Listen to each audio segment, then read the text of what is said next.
صدیق سماعت کا جو حوالہ ہے میں آپ سے جانوں گی، لیکن آج آپ پبلک اکاؤنٹس کمیٹی میں بھی تھے تو وہاں پر جو ہے ذرا وہ شیئر کیجیے گا۔ دیکھیں آج بالکل کیونکہ سماعت پہ تو صبح سے بات ہو رہی ہے، ہم نے دیگر پروگرامز میں بھی بات کی ہے، لیکن یہ پبلک اکاؤنٹس کمیٹی والا معاملہ بہت امپورٹنٹ تھا۔ معاملہ یہ ہے کہ ایاز صادق صاحب نے ایک پارلیمنٹ کے فلور پر ایک تقریر کی اور انہوں نے کہا جی جسٹس مظاہر علی اکبر نقوی صاحب جو ہیں ان پہ الزامات لگ رہے ہیں تو ان کی تحقیقات ہونی چاہیے، اور اسپیکر صاحب نے معاملہ اٹھا کے بھیج دیا پبلک اکاؤنٹس کمیٹی کو۔ دیکھیں پاکستان کے آئین اور قانون میں کوئی گنجائش نہیں ہے کہ آپ سپریم کورٹ کے کسی بھی جج کا معاملہ پبلک اکاؤنٹس کمیٹی کو بھیج دیں، یہاں تک کہ قاضی فیصل صاحب کا جب ریفرنس آیا تھا تو اس میں یہاں تک اسٹیبلش ہو گیا کہ حکومت نہ تو کسی ادارے سے کسی جج کے بارے میں انفارمیشن منگوا سکتی ہے، نہ خود تحقیقات کر سکتی ہے، بلکہ یہ معاملہ سپریم جوڈیشل کونسل کو ہی بھیجے گی اور سپریم جوڈیشل کونسل ہی ریکارڈ اگر منگوانا چاہے جو وہ سپریم جوڈیشل کونسل کا اختیار ہے۔ آج جس طرح کی وہاں پہ تصحیح کی گئی سپریم کورٹ کے ججز کی، اور ببانگ دول یہ کہا گیا کہ ہم ججز کے کنڈکٹ کو ڈسکس کریں گے، جو کرنا ہے ہمارا کر لو۔ دیکھیں اس وقت یہ واضح طور پر نظر آ رہا ہے کہ یہ کوئی سیاسی یا تو شہید بننا چاہتے ہیں یا یہ چاہتے ہیں کہ یہ محاذرے بڑے، جو کہ عمر رضا بندیال صاحب نہیں چاہ رہے۔ دیکھیں ہمارے پاس ڈاکومنٹس موجود ہیں، جسٹس مظاہر علی اکبر نقوی صاحب کی جتنی بھی ایسٹس ہیں وہ ڈکلیئرڈ ہیں، ان کی آمدن اساسے سب ڈکلیئرڈ ہے، انہوں نے کون سا پلاٹ کب خریدا کب بیچا، ایچ اینڈ ایوری تھنگ ہر چیز ڈکلیئرڈ ہے، ان کی ویلتھ اسٹیٹمنٹ میں ڈکلیئر ہے، ان کی ٹیکس ریٹرن میں ڈکلیئر ہے، سب چیزیں۔ لیکن یہ جو آج کیا گیا ہے اس کا مقصد صرف ایک ہے، اس کا مقصد ایک ہے کہ مظاہر علی اکبر نقوی صاحب کو بلیک میل کیا جا سکے، ان کی تصحیح کی جا سکے، ان کو بدنام کیا جا سکے، اور ان کو سامنے رکھ کر عمر رضا بندیال صاحب کو بلیک میل کیا جا سکے۔ مقصد ایک ہے، الیکشن کے کیس کی فیصلے کی امپلیمنٹیشن سے آپ پیچھے ہٹ جائیں، مظاہر صاحب عمر رضا بندیال صاحب کو چھوڑ کے اور جسٹس منیر کے جو پیروکار اگر کوئی ہیں ان کے ساتھ مل جائیں، یہ مقصد ہے، اس کے علاوہ اچھا باقی ججز کا اس پہ کیا ری ایکشن دیکھنے میں آیا اور جو وکلا برادری ہے ان کا کیا رسپانس سامنے آیا؟ کیونکہ اگر خدا نہ خواستہ اس طرح کے ٹرینڈ سیٹ ہوں گے تو پھر اس کی زد میں تو آگے جا کے بہت سے لوگ آتے رہیں گے۔ دیکھیں ابھی جب یہ معاملہ ظاہر ہے سپریم کورٹ میں جب آئے گا تو اس پہ پھر دیکھنا ہوگا کہ ججز کیا ری ایکٹ کرتے ہیں، کس طرح کرتے ہیں، کیونکہ آج تو یہ پبلک اکاؤنٹس کمیٹی میں تھا، ممبران بھی پورے نہیں تھے، لیکن سب کی رائے آف دی ریکارڈ جو آپ کی سب سے بات ہوتی ہے کسی سے اگر ہوئی ہو، دیکھیں مسئلہ یہ ہے کہ اس کے اوپر ججز آف دا ریکارڈ بھی کوئی بات اس طرح سے نہیں کرتے، نہ ہی ججز کے ساتھ انٹریکشن ہوتا ہے۔ اس میں مسئلہ یہ ہے کہ آج جس طرح سے پبلک اکاؤنٹس کمیٹی کی یہ پروسیڈنگ ہوئی، جس طرح ایف آئی کو کہا گیا، ایف پی آر کو کہا گیا کہ ٹیکس ریٹرن دیں، تحقیقات کریں، یہ کریں یہ کریں، یہ سب غیر آئینی ہے، غیر قانونی ہے، اور اس میں آپ دیکھیں گی کہ یہ معاملہ جب سپریم کورٹ آف پاکستان میں آئے گا تو اس پہ خاصی جو ہے وہ مہنگا پڑ سکتا ہے ان لوگوں کو جو یہ سارا کھلواڑ کر رہے ہیں آئین اور قانون کے ساتھ۔ اب آ جائیں آج کی سماعت کے اوپر، دیکھیں آج کی جو سماعت ہے نا، یہ اس میں 5-6 چیزیں بہت امپورٹنٹ تھی۔ سب سے پہلے تو حکومت اپنے جال میں پھنس گئی ہے، اپنی جال میں ایسے پھنس گئی ہے کہ انہوں نے جو قانون سازی کی اس میں لکھ دیا ہے کہ جہاں پہ بھی آئین کی تشریح کا معاملہ ہوگا وہاں پہ کم از کم 5 رکنی بینچ جو ہے وہ سماعت کرے گا، 5 ججز سماعت کریں گے جو آئین کی تشریح ہوگی۔ آج یہ کہہ رہے ہیں کہ یہ آئین کی تشریح کا معاملہ ہے تو آپ فل کورٹ بٹھائیں، تو اس پر جسٹس منیب اختر صاحب نے کہا کہ پارلیمنٹ کہہ رہی ہے کہ 5 ججز بیٹھے ہیں، ہم یہاں پہ 8 بیٹھے ہیں، آج آپ فرمائش کر رہے ہیں فل کورٹ کی، تو آپ تو اس قانون سازی کے خلاف خود جا رہے ہیں۔ آپ جو ہے دوسرا انہوں نے کہا کہ کیا حکومت کی گنتی کمزور ہے؟ جنہیں یہاں کتنے جج بیٹھے ہیں؟ 8 جج بیٹھے ہوئے ہیں۔ آپ خود قانون میں کہتے ہیں، قانون سازی میں کہتے ہیں کہ جناب وہ 5 جج بیٹھنے چاہیے، یہاں پہ تو 8 جج بیٹھے ہوئے ہیں۔ دوسرا انہوں نے کہا کہ آپ یہ کہہ رہے ہیں کہ سپریم کورٹ کے رولز کی جہاں پہ بھی تشریح کا معاملہ ہوگا وہاں پہ فل کورٹ کو بٹھائیں، تو یہ بتائیں کہ اگر کل کو کوئی صوبائی اسمبلی پنجاب کی یا سندھ کی رولز کے حوالے سے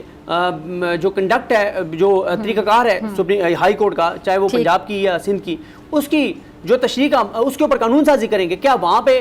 پنجاب میں 60 ججز فل کورٹ اور سندھ میں 40 ججز بیٹھ کے ڈیسائیڈ کریں گے؟ یہ ایک معاملہ ہے۔ تیسرا یہ ہے کہ مظاہر علی اکبر نقوی صاحب نے آلموسٹ امپاسبل ہے،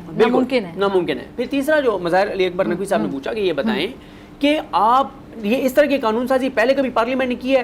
چوتھا جو پوائنٹ تھا عائشہ ملک صاحبہ کا جو بار بار پوچھتی رہی کہ کوئی لاجک تو بتائیں، کیا اب درخواست گزار آ کے ڈیسائیڈ کرے گا کہ مجھے کتنے جج چاہیے، مجھے کون کون سا جج چاہیے؟ انہوں نے کہا سپریم کورٹ کا ہر جج معزز ہے، سپریم کورٹ کے ہر جج کا فیصلہ سپریم کورٹ کا فیصلہ ہے اور اس کو امپلیمنٹ ہونا ہے، تو انہوں نے بھی بڑے امپورٹنٹ پوائنٹ اٹھائے۔ تو یہ ساری جو چیزیں، اور جو آپ نے شروع میں اپنے انٹرو میں کہا کل تک جو ہے وہ کہا گیا، ویسے تو 3 ہفتے کے لیے سماعت ملتوی ہو گئی ہے، لیکن کل تک جو وہ ہے جو کارروائی ہے انٹرنل جو پارلیمنٹ کی اس حوالے سے قانون سازی جو کی گئی، یہ سارا بل آیا کیسے آیا، کیا ڈسکشن ہوئی، کمیٹی میں کیا ہوا، وہ تمام record supreme court of Pakistan نے کل تک اٹارنی جنرل کو حکم دیا ہے کہ وہ کل تک سپریم کورٹ۔ اچھا 1 منٹ کے لیے مان لے کہ فل بینچ کے پیچھے لگ گئے اور فل بینچ 1 منٹ کے لیے مان لے، فرض کر لے کہ بن گیا، اگر وہ فیصلہ ان کے خلاف دے دے تب یہ مانیں گے؟ دیکھیں یہ تو نہیں مانیں گے، یہ فل کورٹ بیٹھے، یہ صرف دیکھیں ججز کو کی تصدیق کر رہے ہیں، ان کو بدنام کر رہے ہیں، ان کے خلاف ایک بیانیہ انہوں نے بنوایا ہوا ہے. اور جس طرح سے یہ دیکھیں 2-3 چیزیں، میں نے 2 کم از کم کمیٹیز اٹینڈ کی ہیں. ایک قائمہ کمیٹی برائے خزانہ، اس کو میں نے اٹینڈ کیا ہے، اور ایک میں نے اٹینڈ کیا اس کو جو آج پبلک اکاؤنٹس کمیٹی ہے، ایک وہ میں نے اس کو اٹینڈ کیا تھا استحقاق کمیٹی کو، اس میں تو ان کیمرہ انہوں نے کر دی تھی. اس طرح کی کمیٹیز میں جس طرح سے یہ ججز کی تصحیح کر رہے ہیں، ججز پر اٹیک کر رہے ہیں، ان کی فیملیز کو ٹارگیٹ کر رہے ہیں اور بوانگی دول کر رہے ہیں اور بتا کے کر رہے ہیں، کہہ رہے ہیں ہم کر رہے ہیں، جو ہمارا کرنا ہے کر لو. اور میں آپ کو بتا رہا ہوں کہ مظاہر علی اکبر نقوی صاحب کی تمام چیزیں ڈکلیئرڈ ہیں، اور نہ ایف بی آر دے سکتی ہے کوئی چیز، نہ ایف آئی اے کوئی چیز دیکھ سکتی ہے. اگر ایف آئی اے کوئی چیز کرے گی، مجھے بتائیں یہ وہی حکومت ہے نا جو یہ کہتی تھی کہ جناب وہ قاضی فائزہ کے خلاف عمران خان ایف آئی اے کو استعمال کرنا چاہتے تھے، وہ جو بشیر میمن صاحب کو باتھ روم میں بند کر دیا تھا، اور بشیر میمن صاحب بڑے ہیرو ہیں، وہ ڈٹ گئے تھے کہ میں نہیں کروں گا. تو اب آپ بتائیں، آپ بھی تو پھر ایف آئی اے سے کہہ رہے ہیں نا کہ کسی جج کے خلاف کارروائی کرو، آپ ایف بی آر سے. اور سپریم کورٹ اپنے فیصلے میں ڈیسائیڈ کر چکی ہے کہ اس طرح سے کوئی بھی ادارہ ایف پی آر سے کسی جج کا ریکارڈ جو ہے وہ نہیں منگوا سکتا سوائے سپریم جوڈیشل کونسل کے. تو یہ سب میڈیا کی